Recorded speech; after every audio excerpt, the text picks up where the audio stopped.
જય માતાજી, જય દ્વારકાધી, જય પ્રજાપતિ, બધાનું મારા એક નવા વિડીયોના અંદર સ્વાગત છે. મિત્રો, આજે આપણે આપણી પ્રજાપતિની જે વસ્તુઓ મીન્સ કે જે માટી છે, ગાડો છે, ક્યાં ભરાવો છો, માટી ક્યાંથી લાવો છો, લાકડા ક્યાંથી લાવો છો, એ બધી હું ડિટેલ થોડી આપવાનો છું. અને આજે એવી ઈચ્છા થઈ કે વિડીયો બનાવીએ છીએ, પણ ઘણા બધા લોકોની કમેન્ટ એવી હતી કે તમે માટી ક્યાંથી લાવો છો, ક્યાં ભરાવો છો, શું ભાવે ભરાવો છો, ઘણી બધી કોમેન્ટો હતી. અને એ બધી કોમેન્ટોને ધ્યાનમાં રાખી અને આપણે હવે બતાવવાના છે કે માટી ક્યાંથી લાવીએ છીએ, શું ભાવે પડે છે. તો મિત્રો, માટી અમે લાવીએ છીએ અહીં જોડે એક અમારા ગામ નજીક એક રંગપુર નામનું એક ગામ છે, ત્યાંથી અમે માટી લઈએ છીએ. અને માટી સમથિંગ એનો જે રેટ છે 3200 રૂપિયા, એક ટ્રેક્ટરના 3200-3300 રૂપિયા લે છે. હવે ધીમે ધીમે થોડો ભાવ જ છે, પણ સ્ટાર્ટિંગમાં 3300 રૂપિયા જેવું લે છે હાલમાં. અને માટી આખું ટ્રેક્ટર ભરીને લાવે છે અને બીજું કંઈ ચાર્જિસ નહીં, ઓનલી 3300 રૂપિયા છે. પછી મિત્રો, પછી આપણે ગાડો અમે નાના મોટા વેપારીઓ ભરાવીએ છીએ, એટલે સમથિંગ 400-500 રૂપિયા ભરાવીએ છીએ. અને વધારે સ્ટોક ભેગો નથી કરતા અમે, કારણ કે મને આજુબાજુ ગામડા છે, એટલે ગામડામાં બધા અમુક નાના વેપારીઓ છે જે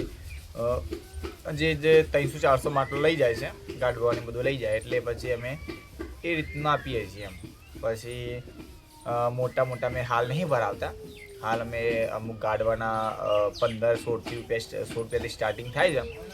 ગાડવાના 16 રૂપિયા, લોટીઓના 12 રૂપિયા, 13 રૂપિયા એ રીતનું લોટીઓ હોય છે. અને બીજું અમુક પૈના સાખી એ રીતનું ભરાવીએ છીએ. પૈના સાખીઓના 6 રૂપિયા, સાખીઓના 6 રૂપિયા, કોળીના 100 રૂપિયા છે, પૈનાના 1.5 રૂપિયો છે. એ રીતનું કંઈક અમારો રેટ છે. અને અમારો જે ઘાટ છે બહુ સારો છે. અને આજુબાજુના અમારા તાલુકાના અંદર અમારું જે કુલડી છે, અમારા માટલાનો ઘાટ વધારે પ્રખ્યાત છે.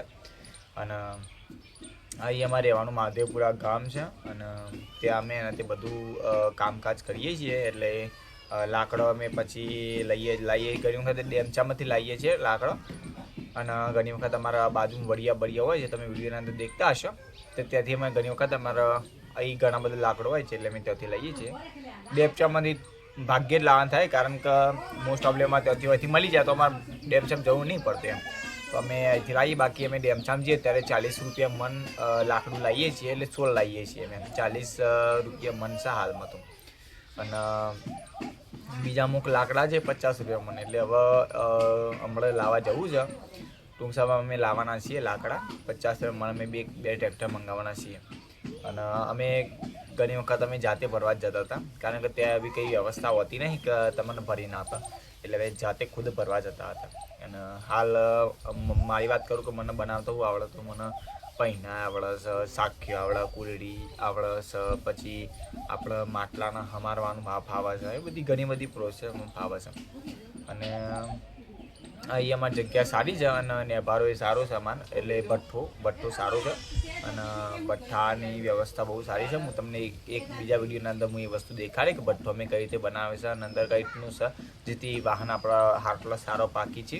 અને બીજું કઈ રીતે તમે ગોઠવો છો જેથી વાહન સારો પાકી છે, બધું જ હું તમારા વિડીયોના અંદર દેખાડવાનું છું, પણ નેક્સ્ટ વિડીયોના અંદર. બાકી આ વિડીયોના અંદર તો આપણે આ જે મોટી જે મુખ્ય બાબતો હતી હું તમને કીધી. અને બીજું તો જો અહીં સોયલો પણ આ છે સારો છે. બાકી માટલાના રીતે અનુકૂળ છે વાતાવરણ. અને બાજુ અમે તો પછી મહાદેવપુરા ગામ છે વિજાપુર તાલુકાના અંદર, એના ગામડાના સેવારા રહીએ છીએ. એટલે મોટા વેપારીઓને અમે નહીં હાલ માલ આપતા, નાના વેપારીને આપીએ છીએ. તો મિત્રો, આજનો આપણો આ મુખ્ય બાબતનો જે વિડીયો હું તમને બનાવ્યો, તો તમને એમાં કંઈક પ્રશ્ન હોય તો તમે મને કમેન્ટ કરજો, જેથી હું એનો પણ કંઈક નવું ખેલ આવે કે નવું કંઈક વિડીયો બનાવવાનો પ્રયત્ન કરે તો કમેન્ટ કરશો તો મિત્રો બનાવીશું. બાકી અમારો વિડીયો ગમે હોય તો મજા કરો, આનંદ કરો, ખુશ રહો. જય માતાજી.